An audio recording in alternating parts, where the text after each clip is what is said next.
Halo semuanya, kembali lagi di Juve Corner. Kita tentunya absen-absen dulu.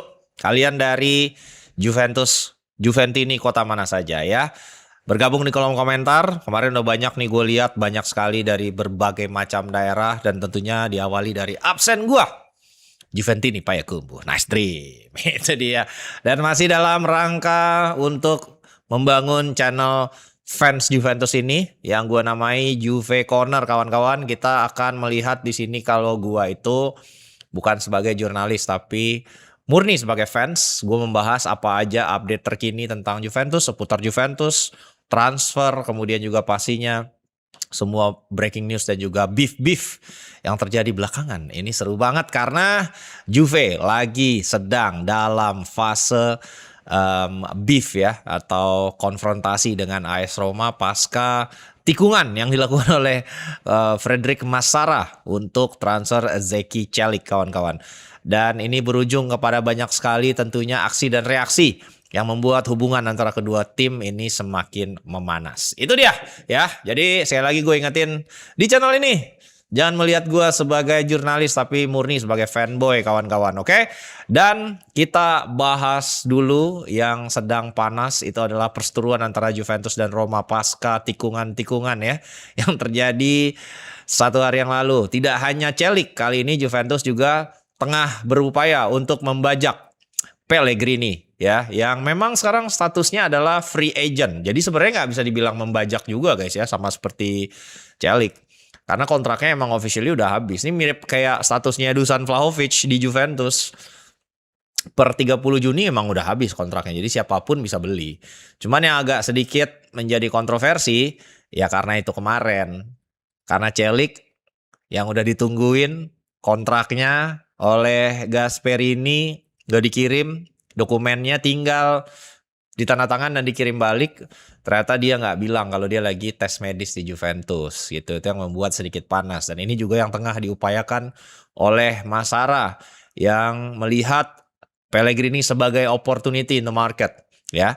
Karena kan dia juga tampil tidak jelek ya musim lalu bersama Roma. Kita lihat juga statistiknya.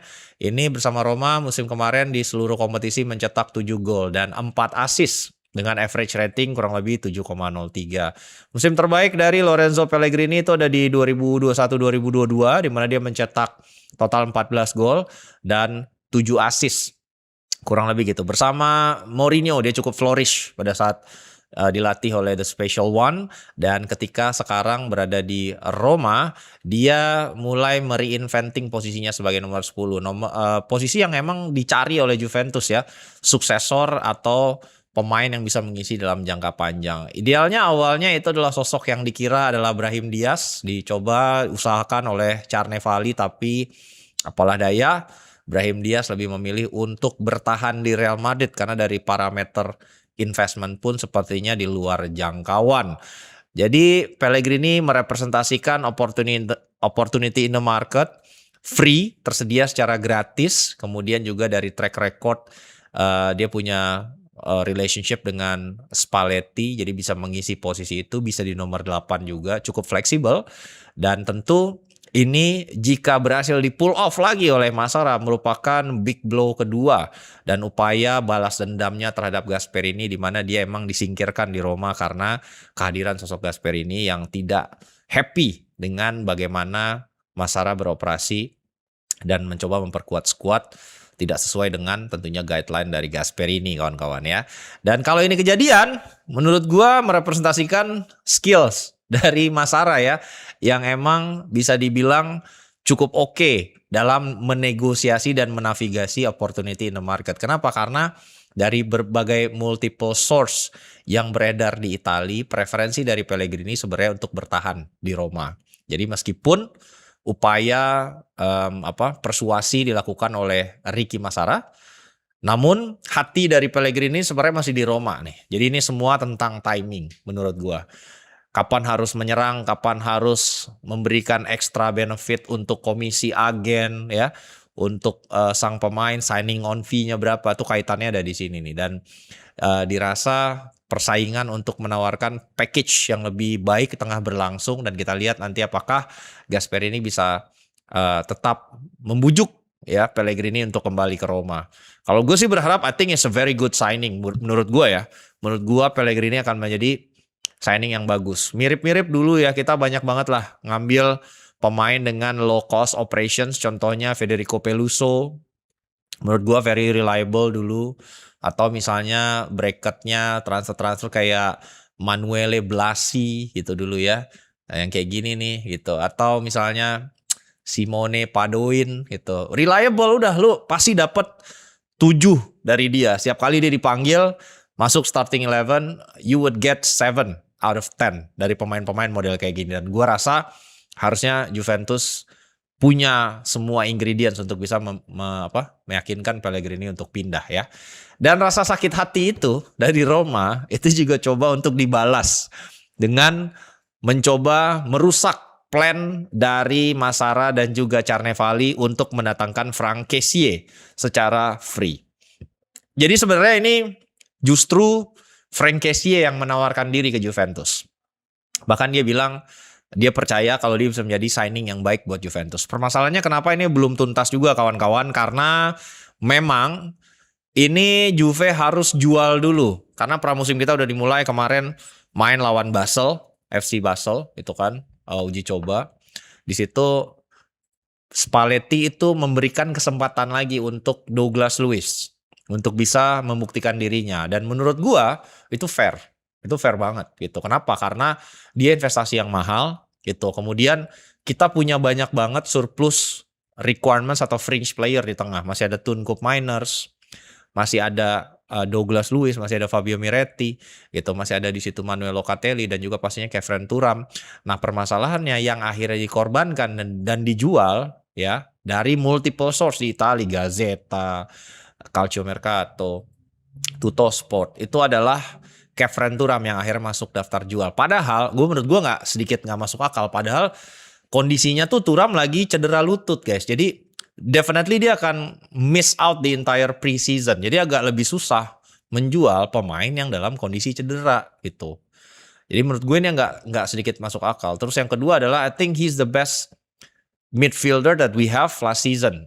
In fact di tim ini gelandang terbaik kita tuh Kefren Turam. Jadi gue agak aneh kenapa dia yang dijual instead of Manuel Locatelli ya, atau pemain lain lah yang dikorbankan di area lain. Ya mungkin karena nggak ada takers juga. Bremer ditawar-tawarin nggak ada yang ngambil. Kemudian juga Chico Conceição nggak ada yang ngambil. Yildiz emang nggak dijual. Yang lain emang secara value nggak ada yang bagus banget guys itu. Kita lagi punya squad mediocre banget gitu. Jadi agak sedikit disayangkan kalau akhirnya Kefren Turam. Nah sebenarnya long play-nya dari Carnevali dan juga Massara itu kenapa memasukkan Kefren Turam dalam daftar jual, biar bisa dapetin transfer fee mahal banget. Jadi dapat kurang lebih di atas 40 juta euro, itu bisa direinvestasikan atau menyeimbangkan neraca yang kemarin kita udah kena settlement kan, denda dari UEFA. Jadi neracanya seimbang, kita bisa langsung mendapatkan replacement secara gratis Franck Kessié gitu. Masalahnya kan ini gaji dia mahal banget di Saudi. Seberapa besar kita bisa nurunin gajinya? That's the real questions. Dan menurut gua harusnya dia bisa jadi direct dengan low cost operations replacement untuk Kefren Turam. Jadi emang make sense secara logis ya transfer ini. Dia paham Serie A, pernah main di Milan. Dia adalah pemain yang tipe permainannya mirip dengan Kefren Turam, punya physical presence, juga long range passingnya bagus, dan bisa mengkomplement Manuel Locatelli di tengah gitu untuk skema 4-2-3-1. Semuanya logis. Cuman permasalahannya adalah sekarang Roma itu mau membajak Kessié juga karena sakit hati soal Celik dan potensi Pellegrini yang juga dibajak oleh Ricky Massara. Dan kalau Roma akhirnya bergerak, mereka kan punya dana segar nanti dari penjualan Manu Kone. Jadi ini menurut gue semuanya is playing a waiting game. Jadi masing-masing Juve nawarin package salary, Roma nawarin package salary, tapi benar-benar baru bisa di pull triggers pistolnya the moment. Masalahnya adalah ketika Roma udah bisa melepas Manu Kone, baru mereka bisa bergerak. Juventus juga sama. Ketika baru bisa melepas Turam, atau salah satu dari Thun Cup Miners, Fabio Miretti yang diminati Bolonya, baru akhirnya mereka benar-benar bisa meresmikan penawaran dan make a move.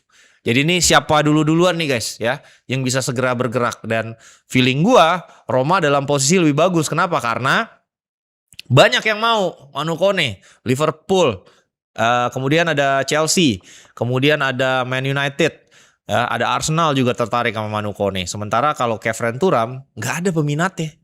So far di Premier League yang punya uang, tim-tim Premier League yang punya uang, bahkan tidak ada yang meminati Kefren Turam. Ya permasalahannya itu karena dia cedera kawan-kawan ya. Dan dari sisi Juventus tidak hanya Frank Kessie yang merepresentasikan low cost operations, tapi juga ada wacana untuk kembali merevisit ketertarikan ke Davide Fratesi. Nah, kalau ini beda cerita nih. Kalau yang tadinya Frank Kessie kan like to like replacement, jadi mirip banget gaya permainannya. Kalau ini tuh benar-benar berbeda. Fratesi kan lebih kepada deep lying playmaker, teman-teman.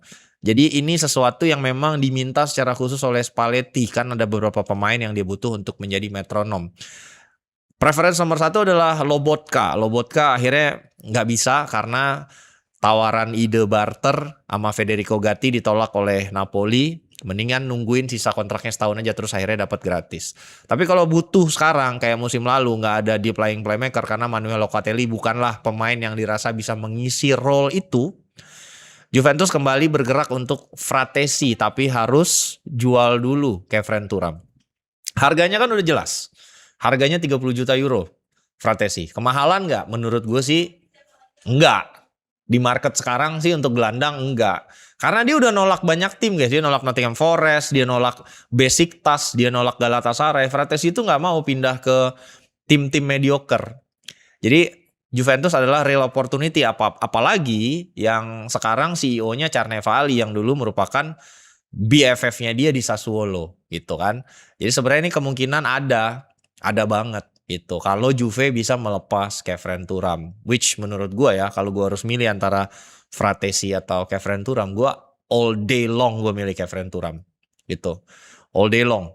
Kalau bisa mah salah satu dari Locatelli atau Thun Cup Miners saja yang dilepas. Gue sih nggak terlalu convinced dengan Manuel Locatelli. Gue nggak suka tipe pemain yang kayak posisinya nggak jelas. Ada beberapa contoh ya. Lu bisa define nggak posisinya Jesse Lingard itu apa? Kalau gue sih nggak. Dibilang sayap dia nggak punya artileri untuk seorang pemain sayap yang jago. Kecepatan ya B aja. Trickery B aja gitu.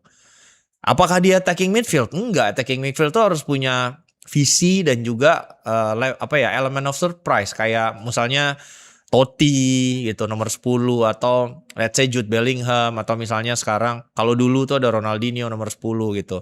Itu lu nggak bisa predik dan lu punya element of surprise. Nah, Jesse Lingard nggak punya itu gitu. Ya. Jadi menurut gue dia bukan nomor 10, dia bukan sayap, dia bukan gelandang. Jadi apa posisinya? Ini sama menurut gue kayak Manuel Locatelli. Dia defensive midfield. Enggak. Kata gue. Dia ditaruh jadi DM. Apa maksudnya secara tipe tuh apa sih? Apa destroyer? Enggak. Ya, metronom enggak gitu. Terus apakah dia box to box? Enggak gitu. Apakah dia attacking midfield? Enggak. Jadi terminologi dari posisinya Manuel Locatelli tau nggak kalau di lu main FM atau lu main apalah, midfielder guys. Jadi benar-benar pemain tengah. Jadi gue bingung kalau gue jadi pelatih nih, gue mau naruh dia, fungsinya apa tuh gue bingung gitu di taktik gue. Karena kalau ditaruh di 3 gelandang dia jadi box to box, dia bukanlah box to box terbaik yang ada di squad ini. Kefren Turam jauh lebih bagus mainin peran box to box. Kalau di posisi 3 gelandang dia jadi metronom, enggak, dia nggak bisa ngalirin bola. Kalau itu jadi anchor, destroyer, enggak, dia nggak punya kemampuan defensif. Misalnya dia nggak punya kemampuan defensif sebagus itu gitu. Kayak misalnya N'Golo Kante atau siapa yang punya kemampuan defensif yang bagus di Italia dulu kayak Daniele De Rossi. Itu enggak guys. Jadi gue agak sedikit sama Locatelli itu gue bingung dari sisi teknis dan taktik gitu. Dia itu bagusnya di mana? Kurang lebih gitu. Dan kalaupun ditaruh dengan skema 4-2-3-1 jadi 2 gelandang gitu, gue juga bingung.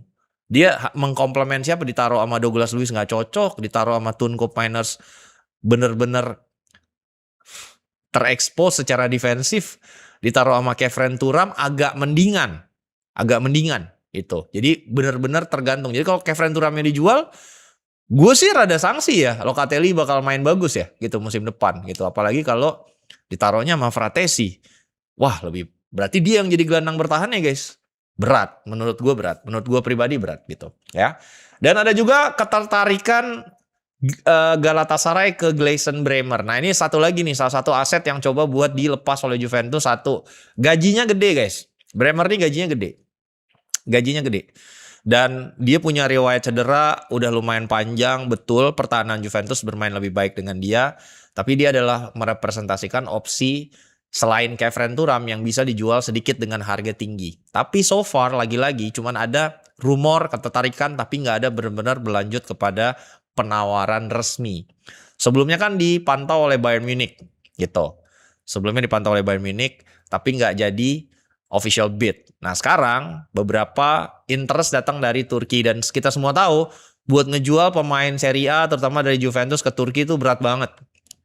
Koopmeiners dapat tawaran loh Januari, nggak mau dia pindah. Si anjing emang jadi beban doang. Kesel banget gue ya. Nah sekarang Galatasaray tertarik. Gue agak aneh kenapa Galatasaray out of nowhere itu tiba-tiba tertarik dengan Gleison Bremer. Karena kan sebenarnya dia baru aja nolak penawaran Como untuk Davinson Sanchez yang nilainya cukup gede, 20 juta untuk pemain yang udah mau 32 lah ya. 31, 30 lah gitu. Jadi kenapa tiba-tiba dia tertarik sama Bremer, menurut gue juga question mark gitu. Ya at least mungkin kompetisinya lebih bagus dari sisi partisipasi di Eropa menjadi pertimbangan Bremer, atau gaji mungkin bisa lebih naik lagi jauh, karena kan sekarang Turki itu lagi punya investment gede banget yang karena alasan apa gue udah jelasin sama kalian, mereka jual tanah, salah satunya Galatasaray. Jadi mereka punya financial muscle untuk mewujudkan itu. Jadi gue harap memang ini bisa kejadian dan Juventus bisa merombak di entire backline, karena Bremer setelah cedera beda banget. Setelah cedera panjang ACL ini gue ngerasa lack of awareness, walaupun ya dia best defender kita saat ini, cuman balik lagi dia belum kembali ke permainan terbaiknya sebelum kena cedera ACL ya. Dan ada juga kemarin press conference pertama dari Luciano Spalletti yang menurut gua ini kalau misalnya kejadian 5 tahun lalu, 6 tahun lalu, atau ya 7 tahun lalu lah, ini di masaker ini, dibantai ini Spalletti ini bilang Juventus belum bisa berjuang untuk Scudetto. Gila lu. Lu tau gak motonya? Hah? Vino alla fine. Botak. Vino alla fine, lu belajar dulu itu namanya ya, motonya. Ya, kemenangan itu bukan yang terpenting, tapi satu-satu yang dihitung. Gitu. Jadi menang itu nomor 1 di Juve, coy. Gitu. Jadi lu bilang belum siap bersaing buat Scudetto. Wah gila. Gua aja peringkat 7 terakhir musim, mimpi gue tiap tahun tuh Scudetto. Mimpi Juventus sudah bare minimum Scudetto, Spalletti. Kita lihat dulu deh statementnya. Saya menemukan tim yang sadar akan kegagalan mencapai target musim lalu, tetapi di saat bersamaan tim ini juga sadar dengan kemampuan dan apa yang bisa mereka capai pada musim ini. Saya yakin jika kami bekerja dengan baik, kami bisa bersaing untuk lolos ke Liga Champions. Tetapi jika berbicara soal Scudetto, kami masih jauh dari target. Ya realistis boleh ya, tapi haram hukumnya lu di Juventus terus lo merasa inferior. Haram Spalletti. Makanya gue nggak terlalu suka sama ini pelatih, jujur aja. Ya, menurut kalian gimana guys ya? Menurut kalian gimana? Gue mendingan ketiduran nonton Juve tapi menang ya, daripada main bagus nyerang terus kena counter ya. Jujur aja nih ya. Nyerang kena counter, habis itu ya udah nggak lolos ke Liga Champion. Buat apa? Udah gitu, menurut gue dia itu metodenya terlalu ortodoks. Semakin gini, sepak bola itu berubah ke arah semakin lama ke semakin sport science, Moneyball, metodologinya tuh yang lama udah ditinggalin gitu. Jadi semua bergerak ke arah yang baru, dan gue merasa Spalletti tuh narik kita ke the old ways ya. Dimana kalian coba deh pemilihan keputusannya itu sangat-sangat berdasarkan cara-cara yang lama gitu. Dari sisi senioritas pemain, dari sisi scouting gitu. Scouting itu lu lihat deh gimana bagusnya Pak Mirwan mereverse engineer Moneyball, terapan Moneyball yang ada di Eropa. Akhirnya dia bisa mendevelop banyak banget talent dengan gaya permainan yang cocok dengan Cesc Fabregas, Jacopo Ramon, Baturina sekarang udah dijual harganya udah 70 juta guys, euro gitu. Ada Nico Paz gitu ya pastinya gitu. Banyak gitu talenta-talenta yang akhirnya mereka temukan dan bisa di-develop. Nah, di Juventus tuh sebenarnya sama, udah mulai ada di situ. Makanya ada next gen. Kita nemuin Dean Huijsen, kita nemuin Matthias Sule, kita nemuin siapa namanya? Fagioli, Fabio Miretti gitu. Banyak guys, kita nemuin banyak. Cambiaso, banyak banget gitu. Tapi balik lagi, mereka tidak diberikan kesempatan dan display waktu yang cukup untuk membela Juventus. Kalau tahu kita 7 tahun nggak akan Scudetto, gue sih mendingan bakar 1-2 musim, biarin mereka main, mereka dapat experience-nya, mereka ready untuk menjadi starting 11. Sama seperti kita memberikan waktu untuk Kenan Yildiz itu. Menurut gue gitu. Jadi gue ngerasa kayak ini Spalletti, lu lihat deh. Weston McKennie harusnya kita udah nggak make pemain kayak gini. Lloyd Kelly harusnya kita nggak make pemain kayak gini gitu. Ataupun misalnya pemain-pemain yang modelannya kayak Locatelli, buat gue tuh udah bukan Juventus lah gitu. Tapi pemilihannya seperti itu. Begitupun ketika dia ada di timnas Italia. Jadi gue ngerasa kita berjalan mundur dengan Spalletti, jujur aja gitu. Kita lihat ya, tapi nanti kalau kita kasih dia benefit of a doubt musim ini. Kalau musim lalu kan dia belum satu musim full, dia nggak di backup, di transfer, dia minta striker nggak dikasih. Kemudian di akhir musim beberapa pemain kunci nggak perform. Coba kita lihat dulu, kasih dia satu musim penuh. Kalau emang ternyata masih nggak challenging for the title, tetap balik lagi buat gue tuh Juventus harus selalu challenging for the title. Perkara menang atau enggak ya udahlah gitu. Kita udah ngelewatin banyak banget musim nyaris atau bahkan musim yang kita mendominasi itu udah lewat, tapi wajib hukumnya menurut gue kita challenging for the title. Sejelek apapun skuadnya, semediocre apapun, menurut gue tetap itu adalah objektifnya gitu.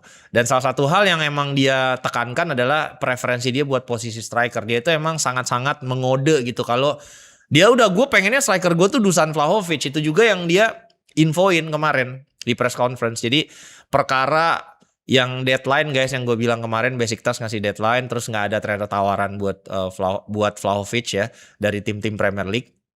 Itu bisa dibilang ini Spalletti ngasih kode lagi gitu. Udah lalu balik aja. Kita lihat statementnya ya. Vlahovic, saya melakukan segalanya di akhir musim untuk membujuknya bertahan. Aspek finansial bukan tanggung jawab saya. Saya hanya membuat pertimbangan teknis. Vlahovic tahu apa yang saya pikirkan tentangnya. Para direktur kami selalu membuka pintu kantor mereka jika Vlahovic ingin kembali. Namun, untuk bisa masuk, dia harus menelpon. Kurang lebih gitu guys ya. Jadi intinya bolanya dibalikin ke Vlahovic, udah balik aja tapi lu yang telepon. Ya lu rendahin sedikit lah permintaan gaji lo gitu. Dengan harapan dia bisa memulai pramusim kembali dengan striker utama yang dia pilih. Dan gue juga agak aneh ya. Ini kan Dusan Vlahovic ini walaupun terlepas dari cederanya dia, kemudian juga berbagai macam pergantian pelatih yang membuat dia tentunya tidak tampil optimal, cuman gak pernah benar-benar bisa ngeliatin, maksud gue, penampilan yang konsisten. Misalnya ya, 5 pertandingan main berbahaya, 5 pertandingan main cetak gol. Selalu tuh kayak 2 pertandingan bagus, 2 pertandingan jelek, 2 pertandingan bagus lagi.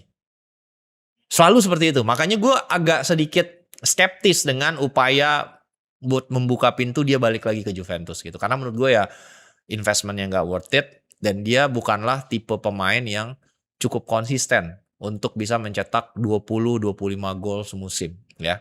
Harusnya by this age itu udah bisa divonis kawan-kawan ya. Kurang lebih gitu. Dan sinyal untuk posisi striker kini semakin menguat ke Richarlison.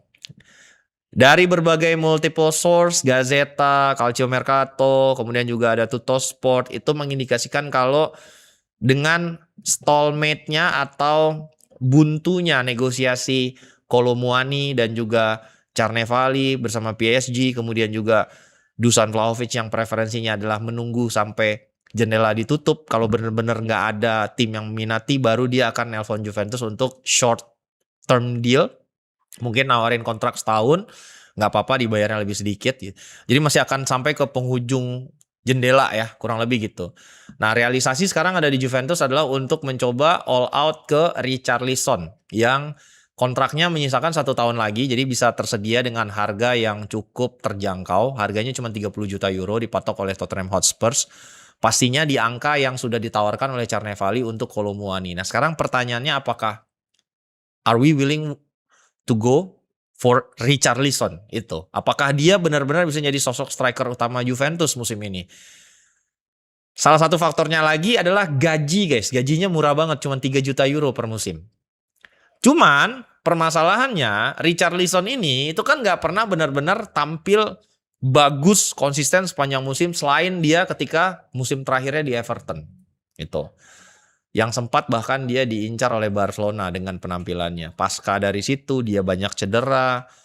Gue ini striker ngingetin gue etos kerjanya kayak Mario Mandzukic ya. Dia kerja keras, pressing, kemudian nggak takut main jorok ya, sedikit bermain kasar, oke dia. Tapi balik lagi torehan golnya itu paling di kisaran 12-13 musim. Mirip lah sama Mandzukic gitu. Kurang lebih gitu guys. Tapi apakah secara short term fix ini adalah opsi yang rasional? Menurut gue iya. Gitu. Dengan budget yang Juve punya sekarang, kemudian pasar striker di Eropa yang berat gitu ya. Dan apa yang terjadi dengan Dusan Vlahovic yang menurut gue ya udah kita dijadiin backup aja, menurut gue udahlah tinggalin aja. Spalletti pantas mendapatkan support gini. Gue nggak suka sama Spalletti, tapi kita pantas mensupport dia sebagai fans gitu. Dia pantas mendapatkan ingredients yang dibutuhkan di waktu yang sesuai. Idealnya setiap pelatih itu udah punya 75%, 80% materi pemainnya saat pramusim berlangsung. Kalau baru 60%, terus datang-datangnya udah deket-deket kompetisi dimulai, kita nggak memberikan dia situasi terbaik untuk dia mempersiapkan musim dan actually excel di musim tersebut. Jadi by this time market striker lagi berat, lagi tough semuanya, inflasi secara harga. Menurut gue Richarlison bisa menjadi stopgap measure untuk musim ini sampai kita balik lagi ke Liga Champions dan kita punya opsi untuk mencari striker yang lebih bagus ke depannya. Jadi nggak hanya kita bersaing untuk nama-nama yang second best kayak misalnya Sorloth lah, kemudian misalnya Kolo Muani lah gitu, atau nama-nama lain. Bahkan di Januari kita udah sampai ke John Duran. Itu udah aneh banget guys. Sampai ke John Duran. Jangan sampai ujung-ujungnya yang datang Mario Icardi anjing. Gue udah stres loh kalau udah kayak gitu ya. Itu dia updates di Juve Corner kali ini. Besok kita akan update lagi buat kalian semua. Semoga bisa semakin konsisten ya dan meluangkan waktu untuk para Juventini semua ya. Thank you so much, dan gue ngingetin lagi buat giveaway milestone 50.000 subscriber. Kita akan giveaway jersey-nya Kenan Yildiz nih yang di sini nih tuh ya. Kurang lebih ya. Oke, itu dia kawan-kawan. Thank you so much dan ketemu lagi di episode berikutnya. Thank you. Bye bye.